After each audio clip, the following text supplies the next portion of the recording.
Business చేయాలి అంటే advantage, market, contemporaries మీద అవగాహన అనేవి ఇంపార్టెంట్. అదే రాజకీయాల్లో అయితే గనక జనం సమస్యలు, వాటికి పరిష్కారాలు, భవిష్యత్తు నిర్మాణం లాంటి వాటి గురించి ఆలోచించాల్సి ఉంటుంది. బహుశా బిజినెస్ లోంచి వచ్చాడు కాబట్టి రాజకీయాల్లో తనదైన పంథాని జగన్ ఏర్పాటు చేసుకోగలిగారేమో అని అనిపిస్తుంది. తండ్రి రాజకీయాల్లో జగన్ నేరుగా ఎప్పుడు జోక్యం చేసుకున్నట్టు గానీ, ఇన్వాల్వ్ అయినట్టు గానీ, ప్రజా మద్దతు లేకుండా బ్యాక్ డోర్ లోంచి క్యాబినెట్ లోకి వచ్చినట్టు గానీ ఎప్పుడూ కనపడదు. తండ్రి చనిపోయే నాటికి జగన్ పబ్లిక్ రిప్రజెంటేటివ్ గా జస్ట్ 100 days ఓల్డ్ అంతే, ఎంపీగా కదా. అయినా గానీ రాజకీయ ఆరోపణలు ఎదుర్కోవడము, ఒక జాతీయ పార్టీ, ఒక ప్రాంతీయ పార్టీ, అంతకు మించి ప్రత్యర్థులంతా గ్యాంగప్ అయ్యి కేసులు పెట్టడం, ఆరోపణలు చేయడం, ఇవన్నీ చరిత్రలో కనపడతాయి. ఎందుకు అంటే అతను చాలా తక్కువ టైంలోనే మిడ్ 30s లోకి వచ్చేసరికి ఇంత బిజినెస్ అంపైర్ ని క్రియేట్ చేసుకోగలిగాడు సొంతంగా, సొంత ఆలోచనతో.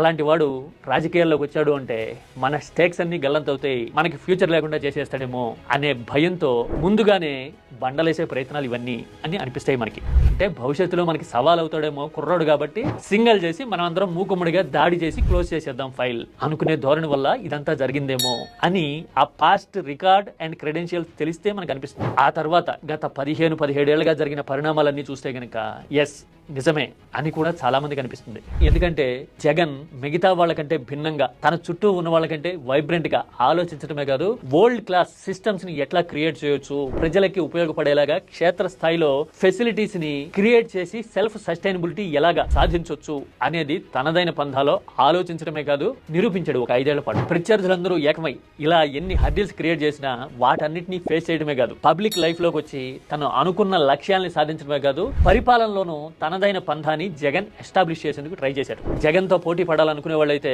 బిల్ గేట్స్, ఐబిఎం, గూగుల్ లాంటి ప్రపంచ స్థాయి బ్రాండ్ల పేర్లు వాడుకుని పబ్లిసిటీ చేసుకోలేమో, కానీ జగన్ మాత్రం తనదైన పనితీరునే బ్రాండ్ గా చేసేందుకు గ్రామ స్థాయి నుంచి తనదైన ఆలోచనని నిర్మాణాత్మకంగా అమలు చేసేందుకు ట్రై చేశాడు అని 19-24 మధ్య పీరియడ్ ప్రూవ్ చేస్తుంది. ఎస్, గ్రామం యూనిట్గా పరిపాలనని వికేంద్రీకరించడం, గ్రామ సచివాలయాలు లాంటివి తీసుకురావడం అయినా, విద్య, వైద్య రంగాలకి అట్మోస్ట్ ప్రయారిటీ ఇస్తూ అమ్మఒడి, జిల్లాకు ఒక ప్రభుత్వ ఆసుపత్రి, మెడికల్ కాలేజీ లాంటివి తేవాలనే సంకల్పమైన, పోర్టుల నిర్మాణం లాంటి మౌలిక సదుపాయాలు క్రియేట్ చేయాలి, అప్పుడే సస్టైనబిలిటీ సాధ్యమవుతుంది అనే దూరదృష్టితో ఆలోచించడమైనా గానీ ఇవన్నీ జగన్ తనదైన పంథాన్ని ఎంచుకున్నారు అని చెప్పడానికి ఉదాహరణలు. అయితే ఇవన్నీ జనంలోకి వెళ్లి వాటి ప్రభావం ఎస్టాబ్లిష్ అవడానికంటే ముందే ప్రత్యర్థులంతా ఏకమై మరోసారి ముద్ర వేసేందుకు ప్రయత్నం చేయడాన్ని ఏపీ చూసింది గత ఎన్నికల సమయంలో. అంటే ఎప్పుడైతే బిజినెస్ లోంచి రాజకీయాల్లోకి వస్తున్నాడు అని తెలియగానే ఒక ముద్ర 1,00,000 కోట్లు అని ఎలా అయితే వేశారో ఇప్పుడు కూడా అలాగే వేయడాన్ని ఏపీ చూసింది. మరి అప్పుడు తిప్పి కొట్టి బౌన్స్ బ్యాక్ అయినట్టుగానే